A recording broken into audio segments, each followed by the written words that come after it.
name is Sang Moore. I'm the publisher of Hmong Today. It's a community newspaper here in town.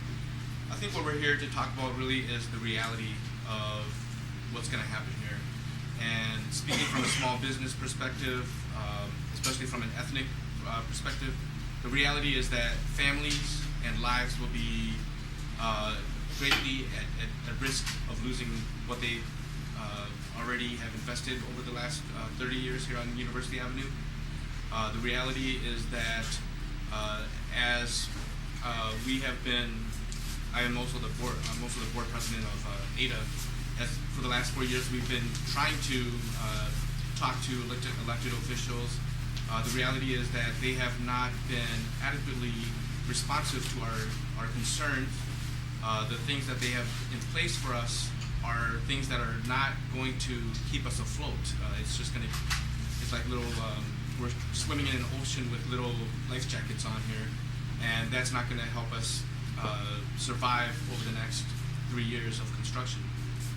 And I think just this snow this past weekend is a perfect example of the havoc that could be wreaked by no parking, limited access to roads.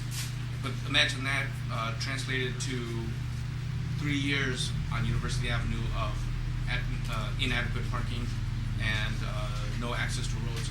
Imagine that, place that into the context of a small business. That's basically a curtain call. And so we're here today to basically cry out again, asking for help, asking for something to give us a sign that the government cares, that people, the elected officials, care about the small businesses out on University Avenue. Thank you very much. Good morning. My name is Diane Dubé. I am the director of the Community Development Legal Clinic at William Mitchell College of Law. We have been partnering with the University Avenue Business Association and ADA with their Business Information Center. I rise to make 3 points right now. First of all, these businesses are taking proactive steps to prepare to survive the LRT construction. Number 2, these steps are not going to be enough to ensure their survival. And businesses should not suffer disproportionately as a result of a project that is designed to benefit the public as a whole. About a year and a half ago, the University Avenue Business Association established a Business Information Center. The BIC, Business Information Center, was set up to help small businesses survive the light rail construction so that they can thrive in the future. The Business Information Center is in partnership with Hamline University School of Business and with the Community Development Clinic over at Mitchell. We provide referrals for business consultations and volunteer lawyers who are helping individual businesses with one-on-one business consultations and legal assistance. We also provide workshops and talks on a variety of financial and legal topics. And as a result of this program, these businesses have been preparing for construction. They've been creating business and financial plans. They've been evaluating their legal obligations and rights in light of the pending construction. But many of these businesses fear this proactive work is not going to be enough to survive the loss of on-street parking, the reduced and at times non-existent access to their businesses, planned and unplanned utility shutoffs, noise and other disruptions that accompany major construction projects. Each of these businesses can be expected to be impacted for 300 or more days as construction proceeds. Now, the off-cited requirement that the contractor must restore the street in front of any one business within 5 months or 150 days does not refer to the roadway from curb to curb. It refers to the roadway directly in front of the building. So you've got the 150 directly in front of your building and the 150 directly in front of the opposite side of the street. And this disruption, coupled with reduced traffic lanes, limited cross-street access, and left turn restrictions will deter even the most loyal customer base. So, and there's no escaping the fact that these businesses are going to be adversely affected by all of this. Even with suitable and convenient access, available parking, construction will so interfere with operation that some of these businesses will have no choice but to shut down operations for a time, and some will have no choice but to leave University Avenue or even close. So in addition to asking what they can do proactively to prepare, individual business owners are beginning to ask us, what can we do? Who can we hold accountable for actual and provable losses that occur as a result of this project? So the University Avenue Business Association and ADA are asking the U.S. Department of Transportation, Secretary Ray LaHood, to minimize the hardship this project will have on these businesses, the people who work in them, and the families who rely on them. This project should be designated a displacing activity, entitling these businesses to federal relocation benefits if they are forced to relocate because of the project. University Avenue Business Association and ADA insist that the plan for construction include an emergency compensation fund to minimize the adverse impact of this project in order to maintain the economic and social well-being of this community. In preparing my remarks, coincidentally, in yesterday's Tribune, House Majority Leader Steny Hoyer from Maryland was quoted as saying, "Keeping small businesses growing and creating jobs is essential to our recovery." Of course, he's talking about financial recovery. And I thought that's such an apt statement about what we're here today about, is keeping these small businesses growing and creating jobs.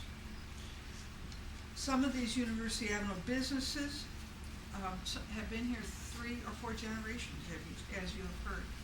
They should not suffer disproportionately as a result of a project that was designed to benefit the public as a whole.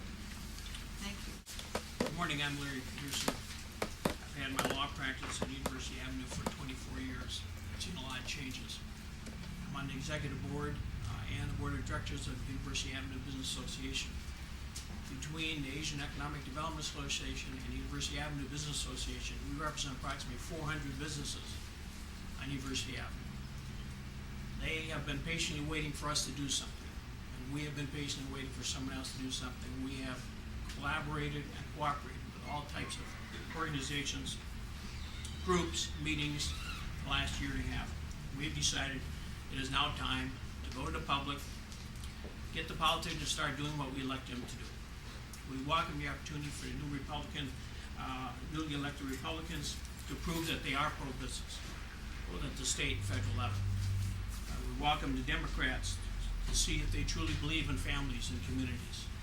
We have sent to all the elected officials, and a copy of that letter is in your packet, both local and federal and state, asking them very simply, before the full funding grant agreement is entered into between the Federal Transit Authority and the Metropolitan Council, before that is executed, that Congress and the legislatures and all elected officials put pressure on the FTA to make sure a compensation fund, an emergency fund for relocation money and compensation for lost business revenues is part of the package. We're not suggesting who should come up with the money, we're just saying the money must be come up with. We intend to pressure newly elected Governor Dayton, tell him when he makes his appointments to the Metropolitan Council that he pay attention to the fact that this project is going to have a horrendous impact on existing businesses. We know from the Lower Town experience that we will lose businesses. We already have lost businesses. We are keeping a list of the businesses that have already left. I learned of yet another person today that has chosen not to sign a lease and is leaving University Avenue because of the anticipated construction. We're going to aggressively pursue all avenues. We have ruled out no options. As a lawyer, we have been approached by a number of individual businesses saying they are ready to proceed. We think it is time to take the gloves off. It is time to hold the elected officials accountable. The bureaucrats created the project. Now they need to make it a fair project. A project that's fair to all the people along University Avenue. We are requesting, in addition to the creation of a compensation fund, that the University Avenue Business Association and Asian Economic Development Association be charged with the responsibility of crafting the criteria for which you will receive money from the compensation fund. We are asking that any proposal that is included in the funding agreement, that University Avenue Business Association and ADA be at the table to oversee and monitor the method by which this money is dispersed to businesses. We want businesses to be directly involved in the process. The groups that have been collaborating over the last couple of years haven't got it done. And primarily is due to the fact that many of these groups are put together to create the greatest amount of diversity. And that diversity consists of governmental entities, elected officials, Chamber of Commerce people, and a bunch of nonprofits. They're not businesses. These are not business owners that have been chartered with the responsibility of trying to ensure that businesses can survive during construction. So if we take anything away from today's press conference, it's that we are going to do our best to represent our members in any way we can.